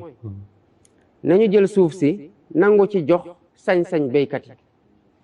nañu former béykat yi ba ñu méngoo ak jamono ci nu ñuy béyee. ak ci ñuy gérer. seen coopérative yi ñu nar a former buñ ko nañu xool naka la ñuy gérer la commercialisation et plus tard la transformation nañu xool naka la ñuy sampee ci gox-goxaan yooyu une petite industrie buy accompagner la mécanisation de l'agriculture nañu former ay xale yooyu nekk ñiy liggéey ci loolu ci maintenance bi ci production bi ak nu ñuy conduire yooyu gis nga loolu bu ñu ko defee ba Sénégal yëpp ñëpp jublu ci liggéey kon li ngay dégg ne xaw ma 500 milliards yu ñuy dugal ci importer ceeb day des ci réew mi waa réew mi investir ko ci leneen parce que exportation mooy lan mooy ñun ñu ngi liggéey xaalis ci biir Sénégal ab chinois di ko jëriñoo parce que on n'a rien produit ici oui. donc ceeb boobu diggoon nañu fi autosuffisance en 2017 waaye ba léegi atteindre guñu ko est-ce que avec yow man di nga promettre autosuffisance en riz aux Sénégalais pendant les 5 ans yi ngay nekk au pouvoir waxuma sax kese en riz mais toute l'autosuffisance alimentaire parce que du ceeb kese man cere ma gënal ceeb Pierre-Edouard comme tout bon séeréer waaw donc man autosuffisance en riz sans autosuffisance en cere je signe pas moi je veux toutes les autosuffisances moo tax bu ñuy wax souveraineté c'est toutes les souverainetés c'est alimentaire c'est numérique c'est sécuritaire c'est monétaire et cetera et cetera il faut que ñu taxaw mooy li ma doon wax projet national sénégalais yi y a énormément de compétences fii balaa nga koy xam rek dafa am ñoo xamante ne ndeysaan dañu dem ba xaddi amatuñu benn yaakaar mënatuñoo dem bitim réew parce que njaboote nañu fi seen bopp fees del ak xam-xam kenn utiliser wu ko au contraire sax bu ñu nekkee fu ñu nekk dañu la waaj dafa xobe écarté ko teg keneen koo xamante ne du liggéeykat gars yi faf nag toog banque seen loxo di xaar yàlla on ne peut pas continuer comme ça il faut que ñu toogaat ne suñu Sénégal dans les 20 30 50 prochaines années qu'est-ce qu'on veut en faire quel Sénégal voulons-nous léguer à nos enfants à nos petits-enfants te Sénégalais yëpp yow Moustapha bu ñu la woon ne la noo bëggee yoon doxee nga wax ne lii waratul am lii waratul am loolu yow ak magistrat yi yéen ci méngoo bëgg-bëgg yow ak avocat bi yéen ci méngoo bëgg-bëgg yow ak prisonnier bi yéen ci méngoo bëgg-bëgg est-ce que xam ngeen ne am na des détenus yoo xamante ne dem nañu audience pour ñu atte leen ñu renvoyer leen 15 fois ñu toog foofu ay at man fekk naa fa détenu boo xamante ne dañu xëy rek libéré ko te def na fa 3 ans kenn attewu ko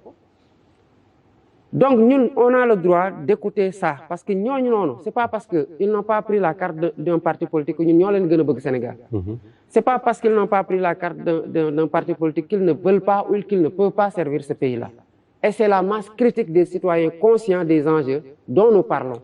qu'on trouve dans tous les segments dans le public dans le privé et partout ailleurs quoi au Sénégal et dans la diaspora. waxtu mi ngi jëm ci jeex te yi leen di xaar dafa bari mais peut-être ñu aborder ñaar wala ñetti mbir rek ci wolof bala ñuy enregistrer une partie en français mais mooy li jëm ci wàllu li ngeen tudde ay pôle industriel ou pôle de développement yu ngeen war a créer dans différentes ba tey jii ñu bari dañu seetlu ne bari na lu ñu investir quand même le régime de Macky Sall a beaucoup fait à Dakar BRT TER des échangeurs un peu partout mais teewul Dakar di gën a xat di gën a métti nit ñi niñ fay dundee di gën a métti la location di gën a cher ñu ne la solution peut-être mooy génn nit ñi Dakar Bassirou Diomaye Faye lan nga jàpp ne et sur quelle durée moom lañ mën a def pour que les Bawol toog Bawol les Saloum toog Saloum les Njàmbur toog Njàmbur. mais ñu bàyyi loolu ñuy def. muy lan. muy BRT nga andi Dakar. TER nga andi Dakar. autopont nga andi Dakar.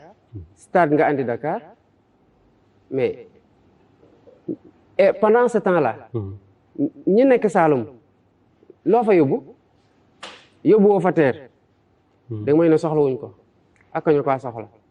yóbbuwoo fa BRT soxla nañu ko tabaxoo leen stade soxla nañu ko amuñu ndox soxla nañu ko donc les investissements doivent être mieux répartis. Ah mais parallèlement il y a des programmes pour développer le monde rural aussi. non ci loolu laay ñëw programme Puma par exemple. ci loolu laay ñëw mooy moo tax ma ne les investissements doivent être mieux répartis. wax ma qu'il y a rien ñun en 2018 déjà on saluait le PUDC boo xoolee suñu programme on dit consolider le PACASEN le Puma le PUDC ak yu demee noonu mais boo xoolee lépp lu ñu def Dakar nga xool lu ñu def ci yeneen régions yi le pourcentage n'est pas le même tant que pour faj sa aajo tu es obligé nga ñëw Dakar problème mu ruraux yi ñoom la ñuy andi fii ensuite mu gën a aggraver problème bi fi nekk parce que day andi plus de banlieue plus de concentration plus d'exigence en fonction sur le système d'assainissement parce qu'il y a ñu dugalaat ci le plan d'assainissement ne 700 nangam milliards mu continuer plus de problème de logement loyer yi di yëg noo wàcce ñu yëg mais loolu moo ko waral man je suis à disons 114 kilomètres de Dakar Ndiaganiao di ngeen gis ci sama déclaration de patrimoine am naa fa ñaari terrain yu ma utoon collé leen 40 sur 40 parce que Ndiaganiao loolu lañ doon dagg à l'époque muy 80 sur 40 mais fii sama puxus gi ma am fii 150 mètres carrés la su ma wóoroon na su ma xëyee Ndiaganiao am naa un système de transport qui me permet ma dem liggéey quitte à faire 2 heures de temps egg 2 heures de temps wàcc mais du ma dëkk Dakar damay dem dëkk Ndiaganiao balaa may yeewu sama xar yi di ma yee sama ginaar yi di sab mu génnee gis lu naat gis ay garab su ma génnee sama bâtiment mu mën a foog sama doom yi football ak ñoom. ban système mooy permettre loolu ban système moo mën a permettre nga mën a jugee Kaolack liggéeyi Dakar wala nga jugee Ndiaganiao liggéeyi Dakar boo wàccee ñibbi. li koy permettre mooy désenclaver ba transport yi fluide mu am interopérabilité entre les transports nga xam ne yoonu Ndiaganiao pas Ndiaganiao sax lu jël Sandiara jaar Ndiaganiao dem Xombol mën na permettre kenn jóge Xombol jël otom ci lu gaaw def 15 minutes ñëw taxaw par exemple Sandiara jëlee foofu un TER wala un tramway dem Dakar rapidement wala mu dem Tamba ñëwaat bu wàccee day ñu waat këram fekk njabootam. Absolument. Ensuite aménagement du territoire il faut que nit ñi dëkkuwaay yi mais am possibilité luñ fa soxla mais mu fekk ne c'est prévu boo bëggee terrain boo football gis foo footballé mu doon terrain bu baax boo bëggee faju la structure hospitalière am démb je disais à Kolda norme OMS un centre de santé pour 50 000 habitants nga dem fekk fa norme un centre de santé pour 199 000 habitants presque 200 000 4 fois la norme te boo demee ci biir équipement yi amu fa personnel qualifié ba amu fa spécialiste yi amuñu fa am loo xamante ne ku mu dal Kédougou boo bëggee faju tu es obligé nga ñëw ba Dakar parce que spécialité bu la war a faj nekkul foofu donc il faut que ñu rééquilibrer waaj gën a renforcer ces programmes là gën a renforcer les collectivités territoriales et qu'au sein de ces collectivités territoriales là ñu ne leen le budget participatif warul nekk rek lu ñuy wax ne ci kaw dafa war a nekk une réalité mu am des emplois ruraux yoo xam ne nit ñi fa nekk ñoom ñoo ci am priorité par rapport à la municipalité entrepreneur bu fa établir mooy am priorité par rapport ak entrepreneur bu jóge feneen bu nekkee c'est à un niveau de compétence lié day tax maçon bi bu gisee lu mu tabax Ndiaganiao wàcc gis jabaram gis doomam mën a dem gis xaritam waxtaane ji du jóge foofu ñëw fii Dakar di fanaan ci chantier ba pare du mën a lekk cere du mën a lekk ceeb du mën a lekk dara à la limite gerte caaf lay lekk parce qu'il faut que mu dajal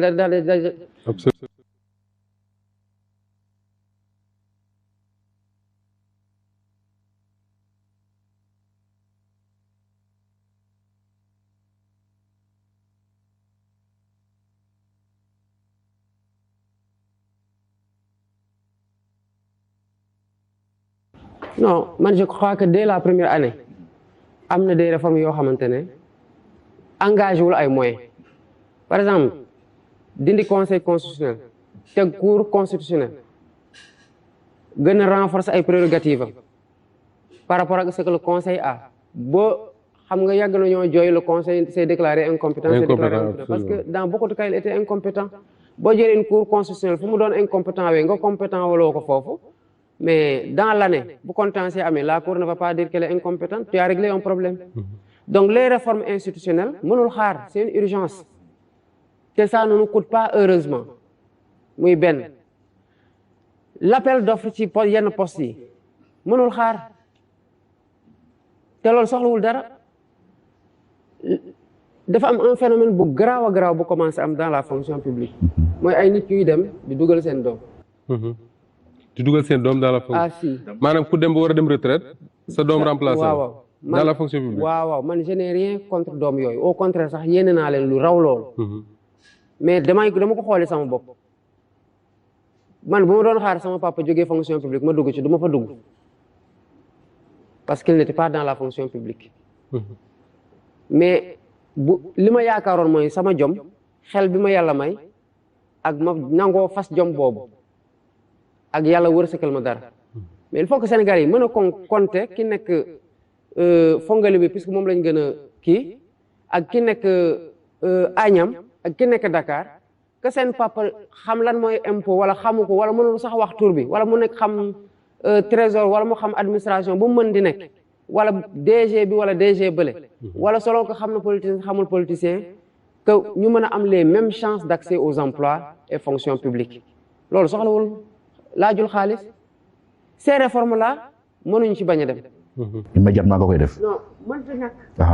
léegi panier de la ménagère nag dundinu askan wi. le panier de la ménagère je crois que man de corruption moom ci dëkk bi man fas yéene naa ci xeex ju métti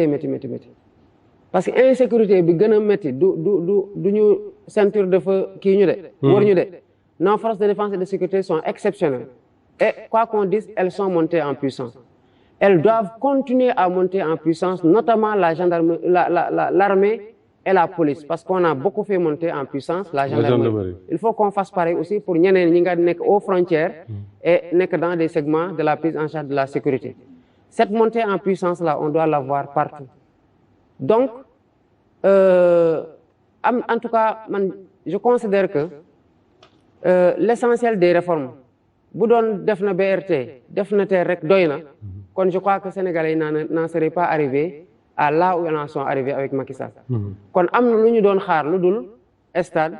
du yoon du nangam loo xamante ne loolu la ñu war a gaaw joxaat leen pour ñu jubuwaat suñu biir am même jubluwaay bi. ba pare joxaat yaakaar waa réew mi mooy ñi fi nekk ay mag te di xalaat seen ëllëgu doom ak doom yooyu sax commencé xalaat seen propre ëllëgu bopp pour qu'on delluwaat yaakaar ci biir réew mi. man sama laaj bu mujj mi ngi concerne ba léegi projet bi ndaxte dafa am ñetti candidats yuy réclamer du projet muy Habib Sy Cheikh Tidiane Dièye ak yow léegi loolu naka lay demee jour élection ba mu am ñetti candidats yoo xam ne c'est tous des candidats du projet le même projet wala boog si seen stratégie da ngeen envisager peut-être à la veille du scrutin ñaari ñuy désister à votre profit. non xam nga projet bi am na ci loo xamante ne mu ngi ci biir loo xamante ne avant ñuy def politique sax nit ñaa ngi ko doon wax j'en veux pour preuve les conclusions de la CNRI. am na loo xamante ne aussi ay nit jëlee nañ ko ci ñun parce que jàpp nañu lu baax la ci réew mi ñu yokk seen programme donc il y a d'autres candidats yoo xamante ne on a des programmes qui peuvent se recouper à certains endroits. xanaa ñun lu ñu ëppalee ay candidats yu bari mooy suñu discours ak suñu parcours dafa méngoo leneen lu ñu ëppalee ay candidats yu bari mooy dañu am suñu gannaaw de fortes personnalités ay góor ak ay jigéen maintenant le projet bu ñu doon wax c'est notre projet à nous tous c'est le projet d'un Sénégal. Il y a des gens qui sont dans d'autres segments qui se battent pour ça, des intellectuels ça. Donc, si nous sommes au soir, les gens vont décompter. Mais ce qui est sûr, moi, c'est déjà des alliés dans le cadre de Yewwi.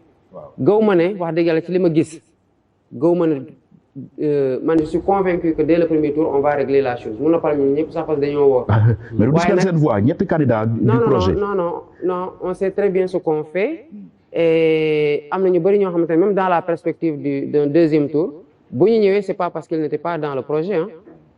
Et le projet, comme je dis, Cheikh Anta day wax tout le temps, nous, Sénégal, li fi nit ñi def respecté nañu ko.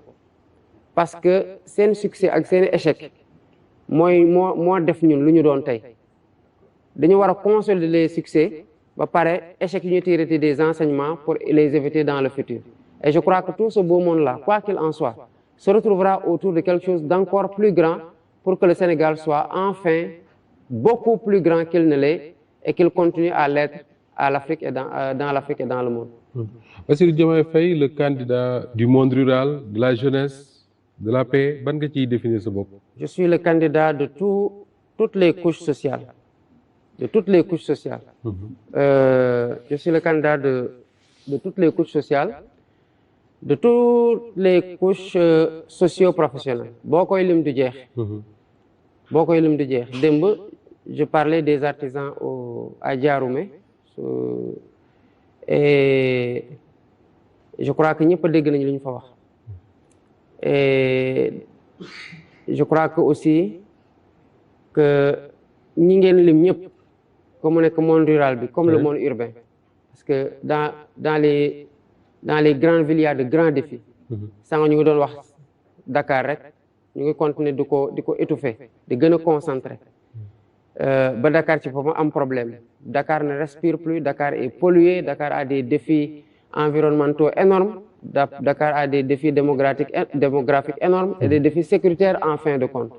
Parce que toute cette population jeune-là qui est mal formée et qui commence à mën dem dans la déviance et puis mettre tout le monde en insécurité benn instant quoi. Donc défis yi bari nañ. Donc c'est aussi le candidat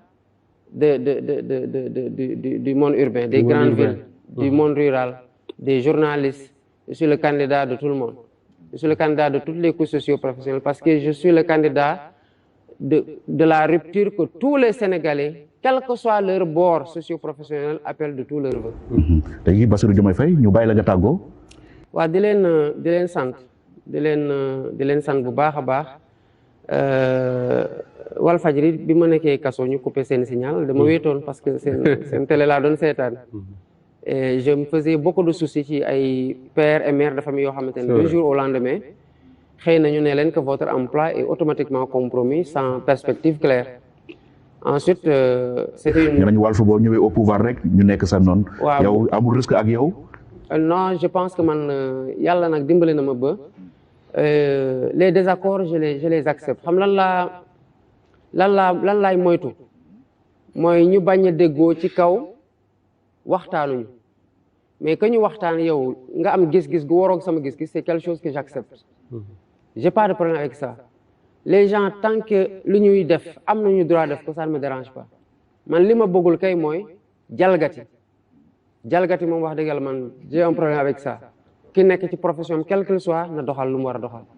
ki nekk ci liggéeyam quel qu'il soit na doxal lu mu war a doxal bu ko defee rek bu dee charte bi deful ñu defaraat. On va avancer doo nekk président buy nekk en conflit avec les médias jusqu'à la fin de son mandat mu baal leen 40 milliards de ñaata la. waaw 40 milliards de dette fiscale. Bon déjà man je pense pas c'est comme ça qu'il faut aider la presse. yaakaaruma ko la presse commence à être habituée à ça. Ouais. Et c'est un encouragement aussi ci pratique yoo xamante ne c'est pas à saluer dans un état sérieux. Je crois que il y a eu des assises de la presse. S'il y en a pas, il faut les organiser. Il faut parler aux différents segments de la presse. Il y a les patrons qui ont des préoccupations qui sont différentes de celles des employés. Absolument. Il y a les éditeurs qui ont des préoccupations qui sont différentes d'autres kii. bu dee Sénégal rek ak defar moo ñu tax a jóg war nañoo mën a waxtaan xool les voies et moyens yu dul defoon nga naka su dul noonu parce que loolu mooy fraude fiscale. Est-ce que vous remarquez que dans les autres pays tout le temps ñu topp nit pour fraude fiscale ba bëgg ko tëj. Oui. Lan moo tax parce que dañ jàpp ne li war a doxal réew mi ñëpp dañ ci war a dugal seen loxo mais buñ ko dee def man tout le monde va finir par dire non bof man du ma déclarer de toute façon dinañ dem ba jëmmi jamono ñu baal ñu. Oui et c'est très mauvais parce que li ñuy def noonu bu yàggee tamit du ci presse bi kese de. Un employeur boo xamante ne booy génne sa xaalis tu es en train de faire un calcul mais attends mais waa ji entreprise la presse la yow parce que foofu la bëgg a investir man j'ai voulu investir dans le bâtiment donc man tamit dootuma déclarer dans le bâtiment je vais déclarer je ne vais plus déclarer bu waa parce qu'on doit être équitable devant l'impôt. Donc nañ xool des systèmes beaucoup plus pérennes qui n'encouragent pas la fraude fiscale. man loolu laa gis maintenant man bëgguma am jotu multi kenn parce que boo nekkee ci yoon am conscience ci li lay xaar nu mu diise wax dëgg yàlla war nga am yeneen urgence lu dul bëgg ñëpp di la tàggal say maam di la woyal say baax quoi. jërëjëf. jërëjëf Bassirou Diomaye Faye ñu ngi lay gërëm bu baax vraiment ci accueil bi ak ci disponibilité bi parce que jamono ji waroon na la fekk nga nekk caravane ci biir Saloum donc nga accepté accordé ñu cet entretien exclusif au groupe Walfadjri donc ñu ngi lay gërëm bu baax vraiment di gërëm aussi Moustapha maa ngi gërëm ci disponibilité bi ak pertinence bi di gërëm équipe bi ñu àndal yëpp René Charles Fall Pape Gora Gueye Thiam chauffeur Mariam Niass ak Alassane Ba nekk correspondant Walfadjri ci Kaolack pardon mbokk yi donc fii la ñuy yem ci seen entretien exclusif ak Bassirou Diomaye Faye candidat coalition Diomaye président di gërëm direction hôtel Adjana bi ñu accueillir fii ci seen restaurant bi di leen gërëm ci li ngeen ñu doon suivre di leen jox rendez-vous beneen yoon jërë ngeen jëf. jërëjëf Pierre-Edouard Faye cant ak ngërëm ñeel na la jërëjëf Moustapha Diop jërëjëf Bassirou Diomaye Faye mu doon waxtaan woo xam ne waxtaan wu mujj ayib la xam naa ne nag mbokk téléspectateurs yi déglu ngeen ko am na lu bari lu ngeen ci dégg loo xam ne xam naa ne namoon ngeen ko bëggoon ngeen waxtaan wi ñu tegal leen ko kon nag lii la leen Walfadjri indil tey jii def ko première partie alors du ñu nag yéex parce que ñu ngi ci seen émission salon d'honneur ni ñu def rek moom mooy damay nuyu sama consoeur de Aw Diop Ndiaye mu fay ma ñu